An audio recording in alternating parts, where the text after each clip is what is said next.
दुकान की सेल्स बढ़ाने के लिए जो 5 तरीके आज मैं आपको बताने वाला हूँ, अगर उन्हें इम्प्लीमेंट करने के बाद आपको कोई फ़ायदा नहीं हुआ, आपकी सेल्स 10 गुना नहीं हुई, तो आपको बिना कुछ सोचे बिना कुछ समझे इस चैनल को अनसब्सक्राइब कर देना है और मेरी कोई भी वीडियो को दोबारा खोलकर नहीं देखना है। ये बात मैं इसलिए कह रहा हूँ क्योंकि जो तरीके मैं आपको बताने वाला हूँ, मैंने भले ही थंबनेल में लिखा है कि सेल्स 10 गुना, लेकिन ये तरीका आपकी सेल्स को 40 से 50 गुना तक करके ही छोड़ेंगे। चाहे आपकी नई दुकान है, पुरानी दुकान है, बिल्कुल भी दुकान नहीं चल पा रही है, अगर इन तरीकों को आपने ध्यान से समझ लिया और इम्प्लीमेंट कर लिया तो आपकी दुकान चलेगी नहीं बल्कि दौड़ेगी। और देखिए, ये जो वीडियो है ये सिर्फ रिटेलर भाइयों के लिए नहीं है, बल्कि जो होलसेलर हैं उनके लिए भी ये तरीके जो है बहुत ज़्यादा काम आएंगे। तो इन सभी तरीकों को अच्छी तरह जानने और समझने के लिए वीडियो में आखिर तक मेरे साथ बने रहिए। लेकिन उससे पहले अगर आप इस चैनल पर पहली बार आए हैं तो चैनल को सब्सक्राइब करके बेल आइकन ऑन कर लीजिए ताकि आप मेरे साथ जुड़े रहें और आपको मेरी हर आने वाली वीडियो मिलती रहे। तो चलिए वीडियो को शुरू करते हैं। अब देखिए, सबसे पहला काम आपको क्या करना है, इसे आप अच्छी तरह समझ पाएँ उसके लिए मैं आपको एक एग्जाम्पल दूंगा। ठीक है, थोड़ा सा अजीब सा एग्जाम्पल। जैसे मान लो कोई मार्केट में एक छोटी सी जगह है जहाँ पर 5 पान वालों की दुकान है, ठीक है, जो सिगरेट गुटखा बेचते हैं। अगर आप 4-5 दिन तक पूरे दिन अगर उन दुकानों के पास में खड़े रहोगे तो आपको एक चीज़ नज़र आएगी। जिस आदमी ने आज जिस पान वाले से सिगरेट गुटखा लिया है, अगले दिन भी वो आपको उसी दुकान वाले से सिगरेट गुटखा लेता हुआ मिलेगा, तीसरे दिन भी उसी से, चौथे दिन भी उसी से। ये चीज़ हर दुकान के साथ होती है। अगर कोई राशन की दुकान है, जिस आदमी ने आज उससे 1 किलो चावल लिया है, अगली बार भी वो इसी से लेगा। अगर कोई कॉस्मेटिक की दुकान है, जिस आदमी ने आज इसे क्रीम पाउडर लिया है, अगली बार भी वो इसी से लेगा। देखिए, कस्टमर का दिमाग कैसे काम करता है। जब आप पहली बार किसी दुकानदार से कोई सामान लेते हैं तो जब दोबारा आपको उस चीज़ की ज़रूरत पड़ती है तो आपका माइंड बोलता है वापस उसी दुकान पर जा। ठीक है, इसको आपके लिए मैं थोड़ा सा ईजी और कर देता हूँ। जैसे मान लो आप किसी सिनेमा हॉल में मूवी देखने गए, तो अगली बार भी इस बात के 99% चांस होंगे कि आप दोबारा मूवी देखने के लिए उसी सिनेमा हॉल में जाओगे। जहाँ पर आप जो है कहीं पर बर्गर खाने के लिए गए हो, अगली बार भी आप वहीं पर जाके बर्गर खाओगे। मतलब कस्टमर का दिमाग क्या करता है कि वो अपने आप को किसी एक दुकान के साथ जो है जोड़ लेता है। अगर किसी से हमने आज कोई पहली बार अगर कुछ सामान खरीदा है तो अगली बार भी हमारा दिमाग क्या कहेगा कि उसी दुकानदार के पास जा, हमें उसके साथ बांध देता है। तो यहाँ पर आप इस चीज़ को समझिए कि जब भी आपके पास कोई नया कस्टमर आता है, पहली बार कोई कस्टमर आता है, अगर वो एक बार अगर आपकी दुकान के साथ जुड़ गया तो इसका मतलब कि वो हमेशा आपके पास ही आएगा। लेकिन अब यहाँ पर एक ऐसी चीज़ है जो इस रिलेशनशिप को, जो आपकी दुकान और कस्टमर के बीच में जो एक रिलेशनशिप बन जाती है, इस चीज़ को या तो और ज़्यादा मजबूत बना सकती है या पूरी तरह से ख़त्म भी कर सकती है, आपके ग्राहक को तोड़ भी सकती है। वो चीज़ क्या है? वो है आपका व्यवहार उस कस्टमर के लिए। अब जैसे देखिए, एग्जांपल देता हूँ मैं आपको। मान लीजिए पहली बार आपके पास कोई कस्टमर आया है, अगर आप उससे इस तरह से बोलते हैं, जी भैया जी बताइए भैया जी क्या सामान चाहिए। ठीक है, आपने उसको सामान दिया, उसके बाद उसने आपको पैसे दिया, आप जो है उसको बड़े ही पोलाइटली वे में बोलते हैं, धन्यवाद भैया जी। तो इस तरह से मतलब अगर आप उससे बात करते हैं प्यार से, तो उस कस्टमर को क्या लगता है कि यार दुकानदार बड़ा मतलब अच्छा आदमी है, इसका व्यवहार बड़ा अच्छा है। ठीक है, अब देखिए, उसका दिमाग तो पहले से ही ये कोशिश करेगा ही कि दोबारा भी सामान इसी दुकान से लो और साथ में आपका व्यवहार भी अच्छा है। तो क्या है कि ये जो है ना, फिर रिलेशनशिप जो है और ज़्यादा सॉलिड हो जाती है। अब वो 100% दोबारा आपके पास ही आएगा। लेकिन अगर कोई कस्टमर पहली बार आपके पास आया है, उसने कुछ सामान लिया, आप उससे ऐसे बोल रहे हो, हाँ भाई बता क्या चाहिए, हाँ तुझे क्या चाहिए, और उसके बाद में पैसे भी आप जब उससे ले रहे हैं आप बोल रहे हैं भाई खुले ला, बंदे जो है मेरे पास खुले नहीं है। इस तरीके से अगर आप उससे बात करते हैं थोड़ा सा मतलब गुस्से में, थोड़ा सा जैसे घमंड में, और या थोड़ा सा बदतमीजी के साथ अगर आप बात करते हैं, तो उस कस्टमर को क्या लगता है कि भाई ये दुकानदार जो है मतलब ज़रा सी भी जो है रिस्पेक्ट के साथ में बात नहीं करता। देखो यार, दुनिया के हर आदमी को रेस्पेक्ट चाहिए। ठीक है, वो चाहता है कि दूसरे उसके साथ जो है इज्जत से बात करें। अगर आप किसी से अगर बदतमीजी के साथ बात करते हैं तो वो आदमी जो है पूरी कोशिश करेगा कि दोबारा जो है उसका कोई काम ही ना पड़े आपसे बात करने का, इसलिए वो आपके पास दोबारा कभी आएगा ही नहीं। इसलिए आपको इस बात का ध्यान रखना है कि जो भी आपके पास नए कस्टमर आते हैं, जो पहली बार आपके पास कस्टमर आया है, उसके साथ हमेशा आपको जो है पोलाइटली बात करनी है, प्यार से बात करनी है। और उसके साथ क्या, मैं तो कहूँगा जितने भी कस्टमर आपके पास आते हैं, चाहे नए हो या पुराने हो, सबके लिए आपको अपना एक अच्छा व्यवहार बना के रखना है। उस कस्टमर को लगना चाहिए कि यार ये आदमी जो है काफ़ी अच्छा है। तो पहला तरीका आपको समझ में आ गया। आपको क्या करना है, हर कस्टमर के लिए, चाहे वो आपका पुराना कस्टमर है या नया कस्टमर है, उसके लिए आपका व्यवहार बहुत ज़्यादा अच्छा होना चाहिए। उसको ये महसूस होना चाहिए कि यार ये दुकानदार काफ़ी अच्छा इंसान है। ठीक है, ये चीज़ अगर आप करोगे तो फिर पक्की गारंटी है कि वो कस्टमर हमेशा आपके पास ही आएगा। अब बात करते हैं दूसरे तरीके की। देखिए, जो भी प्रोडक्ट आप अपनी दुकान में रखते हैं, जैसे मान लो आपकी चाहे कपड़ों की दुकान है, चाहे राशन की दुकान है, चाहे जूतों की दुकान है, जिस चीज़ की भी आपकी दुकान है, आपकी दुकान को अगर कोई आधा किलोमीटर दूर से देखे तो उसको पता चल जाना चाहिए कि हाँ, ये प्रोडक्ट इस दुकान में मिलता है।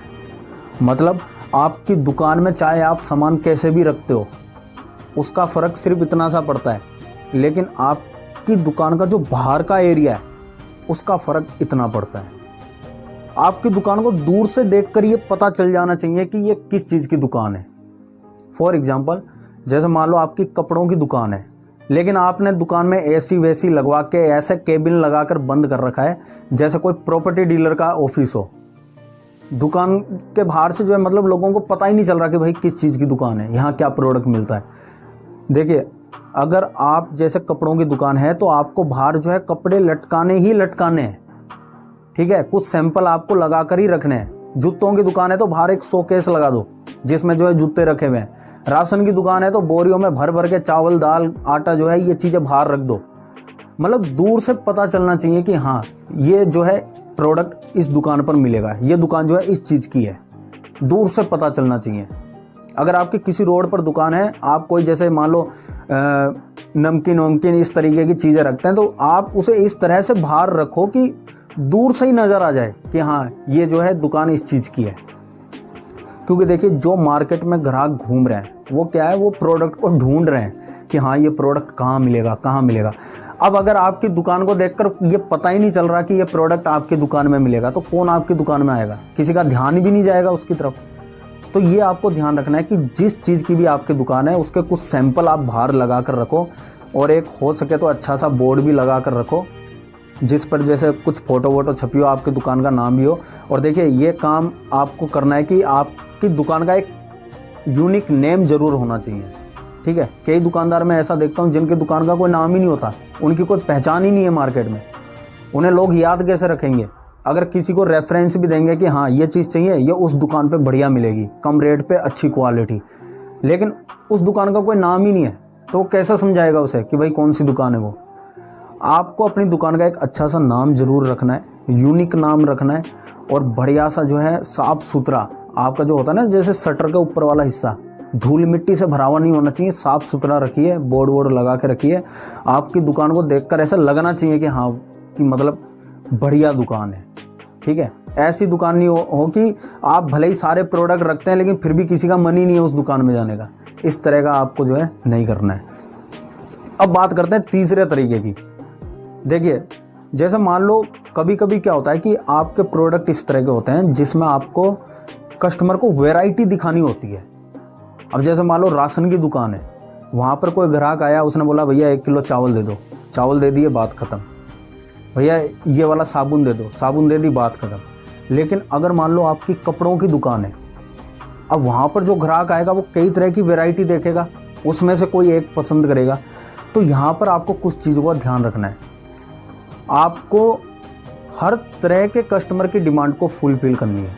ठीक है, हर तरह की वैरायटी रखनी है। मतलब लो क्वालिटी वाला सस्ता माल भी रखना है, हाई क्वालिटी वाला ब्रांडेड जो है महंगा माल भी रखना है।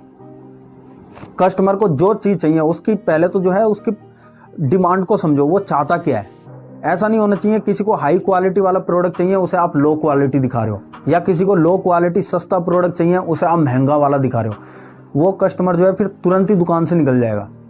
पहले आप तसल्ली से, जब भी आपके पास कस्टमर आए तो पहले आप उसकी नीड को समझो कि उसको एक्चुअल में चाहिए क्या, किस तरह का प्रोडक्ट उसे चाहिए, उसकी ज़रूरत को समझो। और उसके बाद आपको बस एक चीज़ की कोशिश करनी है कि उस कस्टमर को या तो आपके ऊपर विश्वास हो जाए या आपके प्रोडक्ट के ऊपर विश्वास हो जाए। क्योंकि कोई भी ग्राहक किसी भी प्रोडक्ट को तब खरीदता है जब उसे या तो प्रोडक्ट के ऊपर विश्वास हो या आपके ऊपर विश्वास हो। अब देखिए ये विश्वास बनेगा कैसे। आपको ये तो समझ में आ गया कि आपको पहले कस्टमर की नीड को समझना है, उसके बजट को समझना है, उसके बाद ही उसे प्रोडक्ट दिखाना है। लेकिन अब आप उसे जब प्रोडक्ट के फीचर बताओगे, क्वालिटी बताओगे, तो आपको इस तरह से नहीं बताना है कि आप जैसे प्रोडक्ट की तारीफ़ कर रहे हो। आपको प्रोडक्ट की तारीफ़ नहीं करनी, बल्कि उसे कस्टमर के साथ रिलेट करना है। फॉर एग्जांपल, जैसे कोई आदमी अगर जीन्स खरीदना आया है तो आप यूँ मत बोलो कि ये जीन्स बहुत अच्छी है, उसे यूँ बोलो भैया जब आप ये जीन्स पहनोगे तो आपका एक अलग ही लुक आएगा। कोई बंदा अगर मान लो फ़ोन खरीदने के लिए आया है, उसे ऐसा फ़ोन चाहिए जिसमें उसकी सेल्फी बहुत अच्छी आए, तो आप उसे ये मत बोलो कि इसका कैमरा बहुत अच्छा है। आप उसे यूँ बोलो भैया जब इस फ़ोन से आप अपनी सेल्फी लोगे तो बहुत ज़बरदस्त पिक आएगी, उसे कितना भी जूम करोगे फ़ोटो फटेगी नहीं। मतलब कस्टमर के साथ रिलेट करके बोलो, तब उसे वो चीज़ें ज़्यादा क्लियर तरीके से समझ में आएगी और उसे वो अपने साथ रिलेट कर पाएगा। ठीक है, इस चीज़ का आपको ध्यान रखना है। अब देखिए चौथा काम आपको क्या करना है, क्रॉस सेलिंग। ये क्या होती है, जैसे आपको एग्जांपल देता हूँ। मान लीजिए कोई कस्टमर आपके पास जीन्स खरीदने आया, अब उसने जीन्स खरीद ली। अब आप उससे क्या कह रहे हैं कि भैया अगर इस जीन्स के साथ अगर आप ये शर्ट पहने, अगर ये टी शर्ट पहने तो आपका और भी ज़बरदस्त लुक आएगा। मतलब आप उसे जीन्स तो बेच चुके, अब साथ में आप जो है कोई शर्ट या टी शर्ट भी बेचने की कोशिश कर रहे हैं। तो ये होती है क्रॉस सेलिंग। मतलब कस्टमर कोई एक चीज़ खरीदने आया, आपने क्या करा कि वो चीज़ बिकने के बाद आपने उससे रिलेटेड कोई दूसरा प्रोडक्ट भी उसको सजेस्ट किया, जिससे कि इस बात के चांसेस बहुत ज़्यादा होते हैं कि अगर आप 10 लोगों को इस तरह से क्रॉस सेलिंग करने की कोशिश कर रहे हैं तो 10 में से 3-4 लोग जो है दूसरा प्रोडक्ट भी ले लेंगे। तो ये आप जो है किस तरह से यूज़ कर सकते हैं, जैसे मान लो कोई आपके पास मोबाइल फ़ोन ख़रीदना है तो उसे आप सजेस्ट कर सकते हैं भैया जो है ये वाला ईयरफोन इसके साथ अगर यूज़ करोगे तो बहुत ज़्यादा बढ़िया वॉइस क्वालिटी आएगी। उसे आप बोल सकते हैं ये वाला कवर अगर लोगे तो बहुत बढ़िया रहेगा, बढ़िया लुक आएगा। मतलब कोई भी प्रोडक्ट, अगर कोई मान लो शेविंग क्रीम खरीदना है, उसे आप रेजर भी खरीदने को बोल रहे हो, ब्रश भी खरीदने को बोल रहे हो, अगर कोई एक चीज़ खरीद रहा है उससे रिलेटेड दूसरा प्रोडक्ट भी अगर आप उसे सजेस्ट कर रहे हो, उसे भी बेचने की कोशिश कर रहे हो, तो ये हो गई क्रॉस सेलिंग। ठीक है, अब आते हैं हमारे 5वें नंबर पे। 5वां काम आपको क्या करना है, अप सेलिंग। अप सेलिंग क्या होती है, जैसे कि मान लो कोई कस्टमर आया आपके पास कोई भी सामान खरीदने और आपको उसका बजट पता चल गया कि भैया इसको जैसे मान लो 400 रुपये की आइटम चाहिए, तो आपने क्या करा कि 400 से थोड़ा सा ज़्यादा 450-500 रुपये की आइटम उसको सजेस्ट करी कि भैया ये वाली क्वालिटी और भी बढ़िया है, ये वाला प्रोडक्ट जो है उससे ज़्यादा अच्छा है। मतलब थोड़ा सा महंगा, ज़्यादा महंगा नहीं, थोड़ा सा महंगा प्रोडक्ट आप उसे बेचने की कोशिश कर रहे हैं, तो ये हो गई अप सेलिंग। कस्टमर आया था 100 रुपये का आइटम खरीदने, लेकिन आपने उसे 120 रुपये का आइटम बेच दिया, तो ये हो गई अप सेलिंग। ठीक है, तो हमने आज 5 तरीके जाने। पहला कि कस्टमर के साथ रिलेशनशिप बनाकर रखनी है, मतलब अपना व्यवहार उनके लिए बहुत अच्छा बना के रखना है। दूसरा, आपकी दुकान को दूर से ही देखकर ये पता चल जाना चाहिए कि आपकी दुकान में क्या प्रोडक्ट मिलता है। तीसरा कि आपको हर तरह की वैरायटी अपनी दुकान में रखनी है और कस्टमर की नीड को समझना है, उसके बजट को समझना है, उसके बाद ही उसे प्रोडक्ट दिखाना है। और प्रोडक्ट की अगर खूबियाँ बतानी पड़े तो उसे इस तरह से बताना है कि उसे कस्टमर अपने साथ रिलेट कर पाए। चौथा, क्रॉस सेलिंग, मतलब एक प्रोडक्ट अगर कोई कस्टमर खरीदने आया है तो आप उसके साथ दूसरा प्रोडक्ट भी उसे सजेस्ट कर रहे हैं। और 5वां, अप सेलिंग, मतलब कोई आया था 100 रुपये की आइटम खरीदने, उसे आप 120 रुपये की आइटम बेचने की कोशिश कर रहे हैं। तो ये 5 तरीके अगर आप इम्प्लीमेंट करोगे तो आप देखोगे कि आपकी सेल्स में जो है बहुत ज़्यादा फ़र्क पड़ने लगेगा, आपकी सेल्स बहुत ज़्यादा इंक्रीज होने लगेगी और आपके जो ग्राहक भी है वो भी आपके साथ लॉयल होने लगेंगे। लॉयल मतलब कि जो आदमी आज आपसे कोई प्रोडक्ट लेकर गया है तो अगली बार जब भी उसको दोबारा जो है ज़रूरत पड़ेगी तो वो आपकी दुकान पर ही आएगा, वो हमेशा सिर्फ आपसे ही प्रोडक्ट खरीदेगा। तो ये 5 तरीके आपको अपनी दुकान में ज़रूर इम्प्लीमेंट करने हैं, इसका बहुत शानदार रिजल्ट जो है आपको देखने को मिलेगा। तो अगर आपको ये वीडियो पसंद आई हो तो इसे लाइक ज़रूर करना, आपके ज़रिए किसी और की भी हेल्प हो जाए। तो मिलते हैं नेक्स्ट वीडियो में।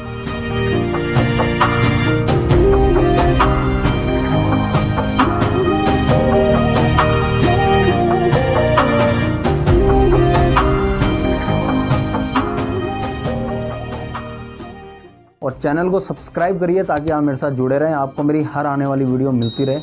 और इस वीडियो को दूसरों के साथ भी शेयर करिए ताकि क्या पता आपके जरिए किसी और की भी हेल्प हो जाए। तो मिलते हैं नेक्स्ट वीडियो में।